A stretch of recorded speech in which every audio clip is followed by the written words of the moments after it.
Policy बाजार पर 1 करोड़ रुपए का टर्म लाइफ इंश्योरेंस केवल 450 रुपए महीने से शुरू।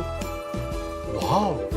Well, he's one of the greatest thinkers of our times. After the best-selling Sapiens, Yuval Noah Harari is out with his latest book, How Humans Took Over the World, Unstoppable Us, which is actually targeted at children.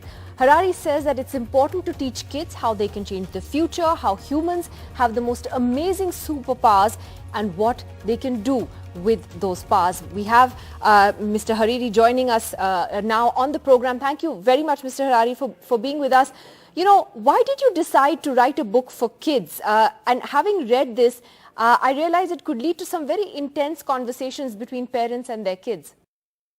Yeah, I mean, the main point is to help kids understand themselves, which is a very big issue. You know, to understand who we are, we need to know where we came from. We need to understand history. History is not what some king did 1,000 years ago. It's also what happens to us every day. If I'm 10-year-old and I wake up in the middle of the night afraid that there is a monster under the bed, this is actually a historical memory from hundreds of thousands of years ago when humans lived in the wild, in the savannah, in the forest. And there were monsters that came to eat kids in the middle of the night. A lion or a tiger would come, and if you wake up afraid and you call your mom, you have a chance to survive. If you continue to sleep, the lion or the tiger eats you. So even to understand something like this, of why am I afraid of monsters in the night, we need to know history. And it teaches us as children that there is nothing wrong with us if we wake up afraid in the night. This is just the legacy of our ancestors, of history. Well, your message really does need to be heard by today's students. In fact, the book's dedication, I think, sums it up to all beings, those gone, those living, and those still to come. Our ancestors made the world what it is, and we can decide what the world will become. Yeah. Yeah, I mean, the main point of the book, the most important message is that people made the world what it is, and people can change it. If you feel that there is something in the world which is unfair, which is not working well, we can change it because we created this world. Again, we have a huge debt to our ancestors, but we don't have to repeat exactly everything that they did. In some ways, we can even be better than them. The book also comes at a time when the world is so complicated right now. There's climate change, there is the invasion of Ukraine by Russia, democracies that find their institutions under threat, a planet that is still not recovered from the pandemic. In that sense, your timing is quite something. Yeah, I mean, the book aims, again, to tell kids not just about ancient history, but to also help them deal with present-day issues.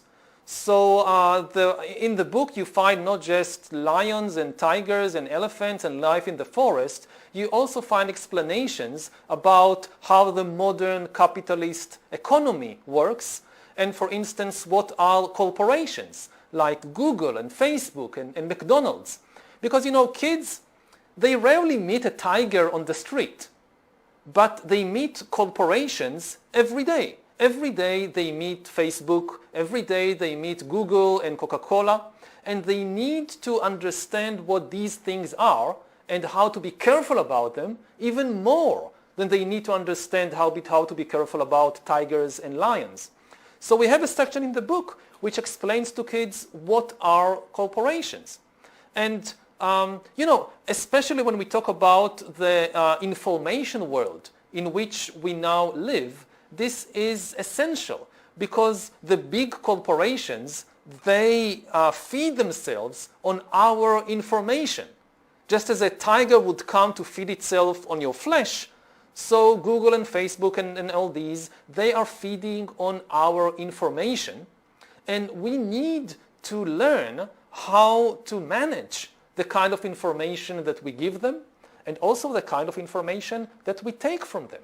We need an information diet.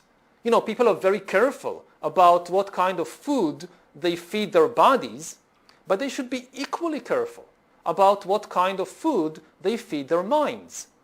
Very often we spend hours, some of us, every day, feeding our minds with hatred and with greed and with anger. And, this is junk food for the mind. It's not good for us.